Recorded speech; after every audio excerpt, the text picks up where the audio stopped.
రంగారెడ్డిలో BC సంఘం ఆధ్వర్యంలో నిర్వహించిన విద్యార్థుల స్కాలర్షిప్ రీఎంబర్స్మెంట్లో పాల్గొన్న బీసీ నేతలు.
నాయకుడు బీసీల ఆశ జ్యోతి రాజ్యసభ సభ్యులు ఆర్ కృష్ణన్న గారు సంగారెడ్డికి రావడం, సంగారెడ్డి జిల్లా బీసీలకు ఒక మంచి సందేశాన్ని ఇచ్చి ఈ బీసీ కార్యాలయం నుండి జిల్లాకు తెలంగాణ ప్రజలకు మంచి సందేశాన్ని ఇచ్చి అన్న పోరాటాల వెంబడి బీసీలందరూ కూడా అడుగులు అడిగేసి ముందుకు పోవడానికి సిద్ధంగా ఉన్నారు. రేపు రాబోయే కాలం బీసీల రాజ్యం వస్తుందని కూడా చాలా మంది కూడా బీసీల రాజ్యం రావాలని ఒక ఆలోచనతోటి సమావేశాలు అవన్నీ జరుగుతూ ఉన్నాయి. అన్న రాజకీయ జీవితంలో ఈనాడు కూడా రాజకీయ పార్టీలకు ఆశపడకుండా వచ్చిన ఐఏఎస్ ఐఏ ఉద్యోగాన్ని కూడా వదిలేసి బీసీల కోసము మరి బీసీ పోరాటం చేసి లక్షల మందికి ఉద్యోగాలు ఇచ్చే విధంగా హాస్టళ్లు పెట్టిపించి గురుకులాలు పెట్టించిన చరిత్ర మరి ఆర్ కృష్ణన్న గారు. ఎన్టీ రామారావు ముఖ్యమంత్రి ఉన్నప్పుడు గురుకులాలు స్టార్ట్ చేపించి అవుటిని ఇయ్యాల దాకా కూడా రాష్ట్రం అంతటా ఉమ్మడి రాష్ట్రంలో అంతటా కూడా గురుకులాల ఒక హాస్టళ్లు చేసిన తర్వాత చాలా మంది ఇవాళ ఎలక్ట్రిసిటీ బోర్డ్ డిపార్ట్మెంట్ కానీ రెవెన్యూ డిపార్ట్మెంట్ కానీ గవర్నమెంట్ డిపార్ట్మెంట్ లో ఉన్నంత చదువు చదివి ఉద్యోగాలకు పోయి ఈ ఎలా లేబర్లు కూడా దొరకలేని పరిస్థితిలో ఈ మన తెలంగాణ రాష్ట్రంలో మరి అన్న చేసిన కృషి కొంతమంది బీసీలకు ఏదో నామమాత్రము బీసీ బోర్డులు పెట్టుకొని మరి బీసీ భజన చేయడము చేస్తా ఉన్నారు. వాళ్ళకి కూడా మేమేం సందేశం ఇస్తున్నామంటే కృష్ణన్న బాటలో నడుద్దాం, తెలంగాణ రాష్ట్రాన్ని అధికారంలో తీసుకుందామనే ఒక నినాదానంతో మేము పనిచేస్తా ఉన్నాం. ఈ సంగారెడ్డి జిల్లాలో 35 ఏళ్ల నుంచి బీసీ ఉద్యమంలో అన్నెమ్మడు మేము పాల్గొని మరి ఎన్నో కార్యక్రమాలు చేపట్టిన చరిత్ర మాది. అందుకే ఇలా ఆర్ కృష్ణన్న గారు మరి మన సంగారెడ్డికి వచ్చి మన జిల్లాలు అన్ని జిల్లాలు కూడా తిరుగుతాడు. మరి మనము జిల్లాలో మన విద్యార్థులకు ఫీజు రీయింబర్స్మెంట్ రాలేక, హాస్టల్ ఫీజు రాలేక ఇలా ప్రభుత్వము మరి ఈ ఎలాంటి బడ్జెట్ కూడా విద్యార్థులకు కేటాయించి కూడా ఇవ్వకుండా కార్యాపన చేసి వాళ్ళ విద్యకు భంగం కలిగించే విధంగా మరి ప్రభుత్వం నడిపిస్తుందని కూడా ఈ సందర్భంగా నేను అన్న దృష్టికి తెస్తా ఉన్నా. అన్న ఈ చదువుకునే విద్యార్థులకు ఎక్కడ ఇబ్బంది కాకుండా ప్రభుత్వము ఎంబడే వాళ్ళ స్కాలర్షిప్లు, హాస్టల్ మెస్ ఛార్జీలు అన్ని కూడా ఎంబడే విడుదల చేయాలని కూడా ఈ సందర్భంగా మేము తెలియజేస్తా ఉన్నాము. అవసరమైతే ఆర్ కృష్ణన్నను తెలంగాణ రాష్ట్ర ముఖ్యమంత్రిగా చూడాలని అంటే ఆశమాట కాదు. 1000 మంది నా ఎంబడి ఉన్నారు. అర్ధరాత్రి నేను వెళ్తే 10,000 మంది వస్తారు నా ఎంబడి. నా సర్వీసెస్ ఉన్నాయి. ప్రతి గ్రామంలో నేను చేయని అభివృద్ధి లేదు. నేను ప్రతి మనిషికి అర్ధరాత్రి ఫోన్ చేస్తే ఆ రాత్రి వాళ్ళ ఆపదలో ఉంటే పోయి కాపాడుకుంటా వాళ్ళని. అది నా రాజకీయ నా గురువులు ఇచ్చినటువంటి శ్రీ రామచంద్రారెడ్డి గారు, మొట్టమొదటి ఎమ్మెల్యే జయరాం రెడ్డి గారు, వాళ్ళ నాయకత్వంలో వాళ్ళ శిక్షణలో రాజశేఖర రెడ్డి గారి శిష్యుడిగా, ఆర్ కృష్ణన్న గారి శిష్యుడిగా నేను ఇలా ఇంత ఎదిగిన అన్నిటి జిల్లాలో కాదు 3 జిల్లాల్లో మనకున్న అటువంటి సంబంధాలు చాలా ఉన్నాయి. జగ్గారెడ్డికి విజ్ఞప్తి చేస్తా ఉన్నా, మమ్మల్ని కలుపుకొని ముందుకు తీసుకపోండి. కాంగ్రెస్ పార్టీ అందరి పార్టీ, ఒక్కరి పార్టీ కానే కాదు. ఇలా రాహుల్ గాంధీ గాని, పిసిసి ప్రెసిడెంట్ గాని, ముఖ్యమంత్రి గారు కూడా ఒకసారి ఆలోచించాలి. 40 ఏళ్ల రాజకీయ జీవితంలో ఒక్క రూపాయి కూడా మేము తీరని చరిత్ర మాది. వైట్ పేపర్ లాగా మేము ఉన్నాము. ప్రజల కోసము మా ఆస్తులు అమ్ముకున్నాము. నేను ఎంపీగా పోటీ చేసి 6 ఎకరాల భూమి అమ్ముకొని పోటీ చేసాము. మాకు ఎలాంటి మచ్చలు లేవు. నేను ప్రజల కోసము నా చివరి ఊపిరి వరకు కూడా నేను ప్రజల కోసం కష్టపడి పనిచేసి బీసీల కోసము కృష్ణన్న గారితో కలిసి అందరికీ ఉన్నటువంటి సమస్యలు తీరుస్తానని కూడా ఈ సందర్భంగా తెలియజేస్తున్నాను.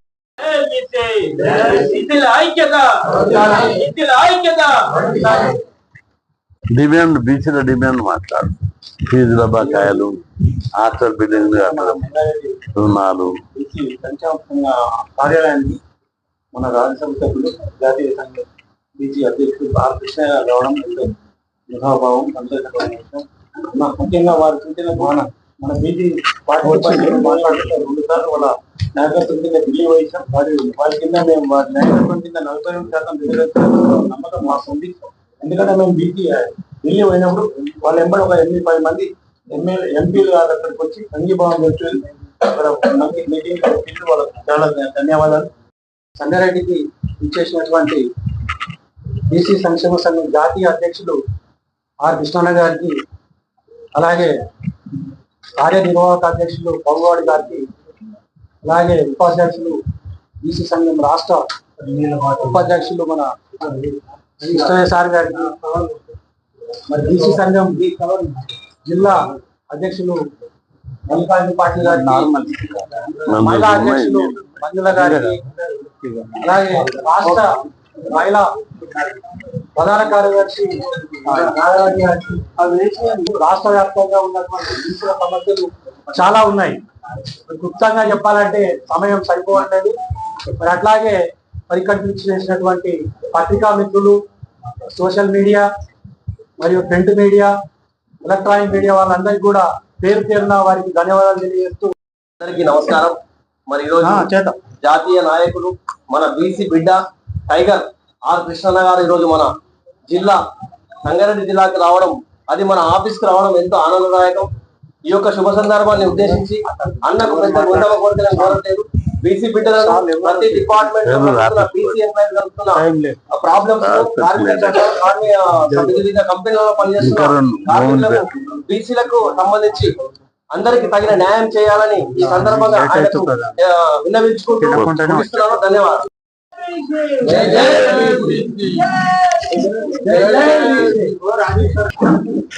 స్కీమును దక్కించుకోవడం, పూర్తి స్థాయిలో అమలు చేయడంలో భాగంగా రాష్ట్ర వ్యాప్తంగా బలమైన ఉద్యమం నిర్మించాలనే ఉద్యమంలో భాగంగా సంగారెడ్డికి రావడం జరిగింది. ఈ కార్యక్రమం మన రాష్ట్ర వర్కింగ్ ప్రెసిడెంట్ ప్రభుగౌడ్ ఆధ్వర్యంలో నిర్వహించడం జరుగుతుంది. జిల్లా అధ్యక్షులకు, కార్యవర్గ సభ్యులకు, రాష్ట్ర నాయకులకు, ముఖ్యమైన నాయకులందరికీ, కుల సంఘాల నాయకులకు, ప్రతి ఒక్కరికి నా హృదయపూర్వక నమస్కారం. రాష్ట్ర ప్రభుత్వం మనం అనేక పోరాటాలు చేసి హాస్టల్ పెట్టించుకున్నాం, గురుకులాలు పెట్టించుకున్నాము, స్కాలర్షిప్ పెట్టించుకున్నాం, ఫీజుల రియంబర్స్మెంట్ స్కీమ్ పెట్టించుకున్నాం. అన్నిటికంటే ఫీజుల రియంబర్స్మెంట్ స్కీమ్ పెట్టించిన తర్వాత ప్రైవేట్ రంగంలో ఎక్కువ కాలేజీలు, స్కూళ్ళు వస్తున్నాయి. వీటిలో పేదవారు చదవలేకపోతున్నారు. అందుకే ఈ కులాలు చదువుకోవాలంటే engineering, pharmacy, MBA, MCA PG, degree కాలేజీలో ఫీజులు ఎక్కువ ఉన్నాయి. వీటి మొత్తం ఫీజులు ప్రభుత్వం భరించాలని మనం పోరాడి ఆ స్కీము 18 సంవత్సరాల క్రితం, అంటే 2008లో 5 రోజులు నేను దీక్ష చేసి అప్పటి ముఖ్యమంత్రి గారు స్పందించి రాజశేఖర రెడ్డి గారు ఈ స్కీమ్ పెట్టారు. అప్పటి నుంచి 18 సంవత్సరాలు సజావుగా నడుస్తుంది. పక్క రాష్ట్రమైన ఆంధ్రప్రదేశ్లో ఇప్పుడు ఇంకా సజావుగా కొనసాగుతుంది. కానీ రేవంత్ రెడ్డి గారు ముఖ్యమంత్రి అయిన తర్వాత బీసీ బీసీ ఒక్క బీసీ కాదు, ఎస్సీ ఎస్టీ బీసీ అగ్రకులాల్లోని పేదలు వీళ్ళకు ఫీజు రియంబర్స్మెంట్ స్కీమ్కు గండి కొట్టడానికి ప్రయత్నాలు జరుగుతున్నాయి. అందులో భాగంగా ఈ 32 నెలల కాలంలో 300 రూపాయలు 3 కోట్లు కూడా ఇవ్వలేదు ఆయన. అనేక పథకాల కోసం లక్షల కోట్లు, కాంట్రాక్టర్లకు 1000 కోట్లు ఇస్తున్నాడు. అదేవిధంగా ముసి సుందరీకరణ, ఇంకా రకరకాల స్కీములు పెట్టి ఏమేమో గారెడి విద్యలు చేస్తున్నాడు. కానీ దీనికి 200 కోట్లు నెలకు ఇచ్చినా ఇప్పటికి బకాయిలు అయిపోయి పోనీ బకాయిలు ఇవ్వలేదు అనుకో, నువ్వు వచ్చిన పీరియడ్ ఎందుకు ఇస్తలేవు అని చెప్పి మేము అందరం అడుగుతున్నాం. ఈ స్కీమ్ నడపాలనే చిత్తశుద్ధి నీకు లేదు, రద్దు చేసే శక్తి కూడా లేదని సవాల్ చేస్తున్నాం. ఏం తమాషా అనుకుంటున్నావా? రద్దు చేయనికే ఎన్నో పోరాటాలు, ఎన్నో ఉద్యమాలు. ఈ బీసీ ఉద్యమం ఒట్టిగా గాలికి రాలేదు. ఒకరోజు అసెంబ్లీ మీద దాడి చేశాం 2000 మందితోటి. ఎప్పుడు 1978 రికార్డు సెప్టెంబర్ 27 నాడు 2000 మందితోటి అసెంబ్లీని తుక్కుగా వలగొట్టాం. హాస్టల్ పెట్టాలి, గురుకులాలు పెట్టాలని. అదేవిధంగా 1978లో సెప్టెంబర్ 4 నాడు 4000 మందితోటి సచివాలయం లోపలికి పోయి రాళ్ళు విసిరితే ఫైరింగ్, టియర్ గ్యాస్ పెట్టి ఉద్యమాన్ని దెబ్బతీశారు.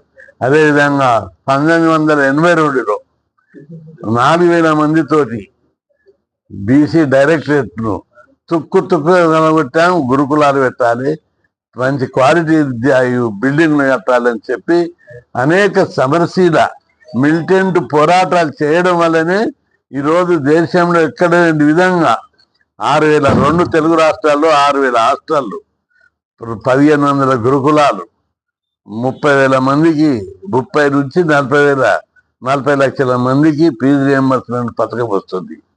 ఈ పథకం పెట్టిన తర్వాత, ఈ హాస్టళ్ళు గురుకులాలు పెట్టిన తర్వాత దేశంలో ఎక్కడ లేని స్కీమ్లు ఇక్కడ మనం పెట్టించుకున్నాం. బీసీలు ముఖ్యమంత్రులు ఉన్న రాష్ట్రాలు ఉత్తరప్రదేశ్, బీహార్, మధ్యప్రదేశ్, కర్ణాటక, తమిళనాడులో కూడా ఇలాంటి స్కీములు లేవు. పేద గుడిసెలు పుట్టినోడు కూడా ఇంజనీరింగ్ చదువుతుడు, మెడిసిన్ చదువుతున్నాడు. ఈ స్కీముని పెట్టిన తర్వాత సమాజం లోపల విప్లవాత్మకమైన మార్పులు వచ్చాయి. ఒకప్పుడు మీకు కళ్ళ మూట కనిపించే ఒక నగ్న సత్యాన్ని మీకు ఎగ్జాంపుల్ చెప్తా, రాష్ట్ర ప్రజలందరూ కూడా గుర్తు చేసుకోవాలి. మనము 2-3 ఏళ్ళ దాకా మన రోడ్ దేశ దగ్గర అపార్ట్మెంట్ గట్ట దగ్గర లేబర్ ఎవరుంది? Palamuru labour, Medak labour, Rangareddy labour, Prakasam labour, ఇక్కడ దొరకకపోతే శ్రీకాకుళం లేబర్ వస్తుంది. ఇప్పుడు తెలుగు వారు ఎక్కడ కూడా లేబర్ గా దొరుకుతలేరు. బీహార్, ఛత్తీస్గఢ్, ఒరిస్సా, ఉత్తరప్రదేశ్ లాంటి రాష్ట్రాల నుంచి లేబర్ వచ్చి ఇలా పనిచేస్తున్నారు. అంటే అర్థం ఏమిటి? వీళ్ళందరూ చదువుకొని ఐటీ కంపెనీలల్లా అనేక పెద్ద పెద్ద ఉద్యోగాలు చేయడం వల్ల మన దగ్గర లోబర్ దొరకకుండా సమాజం లోపల, కులాల లోపల, కుటుంబాల లోపల గుణాత్మకమైన, పరిణామాత్మకమైన, విప్లవాత్మకమైనటువంటి మార్పు వచ్చాయి. ఈ మార్పులు సహించలేక ఈ స్కీములు ఎత్తేయాలి, గురుకులాలు ఎత్తేయాలని, ఇంటిగ్రేటెడ్ స్కూళ్ళు, ఫీజు రియంబర్స్మెంట్ పెట్టాలని ఇంకో పద్ధతి, ఇట్లా రకరకాల ఎత్తుగడలతోటి ప్రభుత్వం పోతుంది. అందులో భాగంగా 07 హైకోర్టుకు పోయి విద్యార్థులు ప్రభుత్వం కట్టకపోతే విద్యార్థులు కట్టాలని జడ్జిమెంట్ ఇచ్చారు. ఏమన్నా సిగ్గుందా ఎవరికన్నా? పిల్లలు కడతారా పిల్లలు కడతారా ఫీజులు? అది దాని మీద మనం వ్యతిరేకించటంకల్లా మళ్ళీ 8-9 జీవోలు ఇచ్చారు. అందులో కూడా ఏం పెట్టిండ్రు? ROR act. అంటే పిల్లలు స్కాలర్షిప్లు ఇచ్చి కాలేజీలకు కట్టాలి. ఓకే, వాళ్ళ పిల్లలు కట్టకపోతే వీళ్ళది ROR యాక్ట్ ప్రకారం జైల్లోకి పంపుతారట. సిగ్గుందా ప్రభుత్వానికి? ROR యాక్ట్ ఎవరి కోసం ఉంది?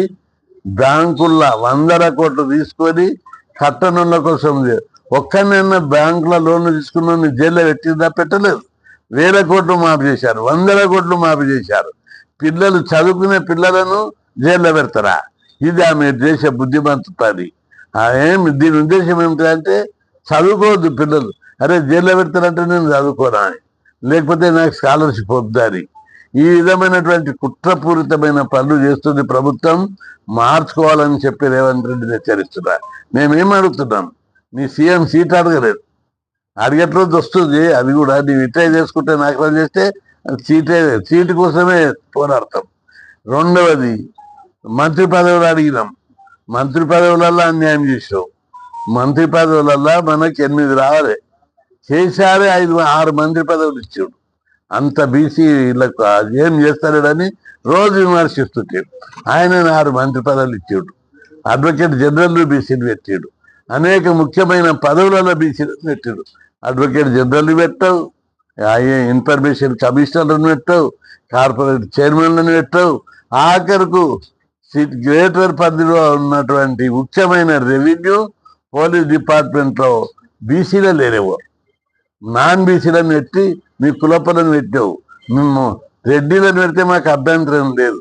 రెడ్డిలకు ఏం చేయాలి? అనేక గ్రామాలలో రెడ్లు పేదరికంతో వలస పోతున్నారు, హైదరాబాద్లో వచ్చి పనిచేస్తున్నారు. మా ఊళ్ళోనే ఒకప్పుడు భూస్వాములు రెడ్డు ఉన్నటువంటి వాళ్ళు బాధ అనిపిస్తుంది వాళ్ళని చూస్తే. ఎంతో మంచిగా మేమంతా ఆడుకున్నాం చదివేటప్పుడు. వాళ్ళు 300 ఎకరాల భూమి ఉండే. ఈరోజు వాళ్ళందరూ ఆ భూమిని అమ్ముకొని వలస పోయి హైదరాబాద్లో లేబర్ పనిచేస్తారు. అసుంటులకు చేయి డెవలప్మెంట్. రెడ్లల్లా బీదలు రెడ్లు ఎంతో మంది ఉన్నారు, వాళ్ళకి డెవలప్ చేయి. బీదోళ్ళని డెవలప్ చేయకుండా ఏదో కొందరికి నీ బంధువులకు మిత్రులకే పదవులు ఇచ్చి కాంట్రాక్ట్లు ఇచ్చి 100 కోట్లకు వాళ్ళని డెవలప్ చేస్తే మావాడు ఏదో ఉన్నదని చెప్పి కులాభిమానం రెచ్చగొట్టి చేయడం సరైనటువంటిది కాదు.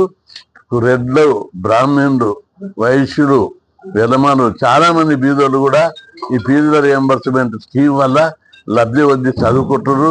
అందుకే ప్రభుత్వం ఈ స్కీమ్ని యథాతథంగా అమలు చేయాలి. బకాయిలు దాదాపు 7,000-8,000 ఉన్నాయి. నువ్వు వచ్చిన తర్వాత ఏమి ఇవ్వలేదు, మొత్తం బకాయిలు ఇవ్వాలి. రెండవది, జీవో నెంబర్ 8-9 తీసేసి పాత జీవో సిస్టమ్ ప్రకారమే ఈ స్కీమ్ను కొనసాగించాలని చెప్పి ముఖ్యమంత్రి గారికి విజ్ఞప్తి చేస్తున్నారు. మనసు మార్చుకో, ఈ స్కీమ్ మీ పీఠాలుగా దించే స్కీమ్ కాదు. మీరేమంటున్నారు? విద్యను వికసింపజేస్తా అంటున్నావు. విద్యను వికసింపజేస్తుడు కాదు, అంధకారంలోకి నెట్టుతున్నావు. ఏమో ఇంటిగ్రేటెడ్ స్కూల్ పెడితే వికసించినట్ట, నియోజకవర్గం ఒకటి పెడితే ఏమూడో సరిపోతాయి. రెండవది, 27,000 స్కూళ్లను 4,000 కుదిస్తే 23,000 స్కూళ్లను రద్దు చేస్తాట. అవి రద్దు చేస్తే ఆ ప్లేసులు, ఆ బిల్డింగ్లు ఏం కావాలి, అందులో పనిచేసే టీచర్లు ఏం కావాలి, అందులో పనిచేసే నాన్ టీచింగ్ స్టాఫ్ క్లర్కులు వాళ్ళందరూ ఏం కావాలి, వాళ్ళ జీవితాలంతా నాశనం కావాలి, ఉద్యోగాలు కోల్పోతారు కదా. వేలాది మంది టీచర్లు ఉద్యోగాలు కోల్పోతారు, నాన్ టీచింగ్ స్టాఫ్ ఉద్యోగ అటెండర్ కూడా ఉన్నోళ్ళు కోల్పోతారు. 27,000 స్కూళ్ళల్లో 23,000 స్కూళ్ళ బిల్డింగ్లు మేము అమ్ముకుందాం అనుకుంటున్నామా? అమ్ముకుని ఇవ్వం. ఇది మొత్తం స్కూళ్ళు పెంచాలి. ఈ స్కూళ్ళు ఒట్టిగా రావు. జలగం వెంగళరావు నుంచి మేము కొట్లాడితే ఈ స్కూళ్ళు 30,000 పోతే ఇప్పటికే 2,000 స్కూళ్ళ దాకా మూసేసారు. ఇంకా మూస్తామని అంటే మాత్రం ఖబర్దార్, ఒక్క స్కూల్ను కూడా మూయనీయం. ప్రైవేట్ స్కూళ్ళను ఎంకరేజ్ చేస్తాం. అంటే పేద వర్గాలు, పల్లెటూరు ప్రజలు చదువుకోవద్దా? చదువుకుంటే మీకేమవుతుంది బాధ? కాబట్టి ఒక్క స్కూల్ కూడా మూసేసిన ఎట్టి పరిస్థితుల్లో సహించేది లేదు. ముఖ్యమంత్రికి హెచ్చరిస్తున్నాం, మీరు మంచిగా పరిపాలిస్తారని మేము అనుకున్నాం.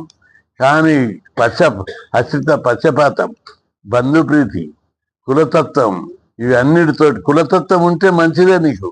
ఏది రెడ్లందరూ వలసపోయే రెడ్లకి హెల్ప్ చేయి. పేద రెడ్లు ఉన్న తిన్నీకే ఊర్లల్లో ఇబ్బందులు పడుతున్నాం. భూములు లేక, ఆస్తు లేక, పిల్లల పెళ్లిళ్ళు చేయలేక, ఇండ్లు లేక, ఆస్తులు లేక అనేక రెడ్డి కుటుంబాలు వలస పోతున్నాం, కూలినాలు చేసుకుంటున్నారు. ఆ కుటుంబాలను నాదుకో గుర్తించి మీరు సంపాదించిన ఆస్తులన్నీ వాళ్ళకి పంచుడి. కాబట్టి అవి లేవు కానీ మొత్తం కొన్ని కుటుంబాలకి చేసి రెచ్చగొట్టి పీఠం మీద పోతే సరైన పద్ధతి కాదు. ముఖ్యమంత్రి తన వైఖరి మార్చుకోవాలి. ఫీజుల రియంబర్స్మెంట్ పథకంకు చాలా గొప్ప ఆదరణ. ఆ పక్క రాష్ట్రమైన ఆంధ్రప్రదేశ్ లోటు బడ్జెట్ ఉంది, అది యథాతథంగా అమలు చేస్తుంది. నీవెందుకు తీస్తావు? అంతేకాదు, కర్ణాటక, ఒరిస్సా రాష్ట్రాలు వాళ్ళు కొత్తగా పెట్టాలని చూస్తున్నారు. మరి ఇక్కడెందుకు నీకు ఇబ్బంది? అవతల ఆదర్శంగా తీసుకొని పెడుతుంటే ఇక్కడెందుకు తీసేస్తావు అని నేను అడుగుతున్నా. కాబట్టి ప్రభుత్వం ఆర్ఓ యాక్ట్ రద్దు చేయాలి. రెండవ జీవో నెంబర్ 8 అండ్ 9 తీసేయాలి. పూర్వ పద్ధతి లోపల యథాతథంగా అమలు చేయాలి. మొత్తం ఫీజులు ప్రభుత్వమే భరించాలి. బకాయిలని వెంటనే చెల్లించాలి. లేకపోతే జూలై 1 నుంచి రణరంగమే అని చెప్పి హెచ్చరిస్తున్నా. రాజ్యాధికారం వస్తుందనే దిశగానే ప్రతి ఒక్కరు చదువుకోవాలని ఈ స్కీములు పెట్టిస్తున్నాం. అది రాజ్యాధికారంకు మెట్లు, కొన్ని మెట్లు అవి. ఒకటే చైతన్యం లేకుండా రాజ్యాధికారం రాదు. ఎస్సీ, ఎస్టీ, బీసీ, మైనార్టీ వర్గాలు బాగా చదువుకున్నప్పుడే వాళ్ళు రాజ్యాధికారానికి అడుగులు వేస్తారు.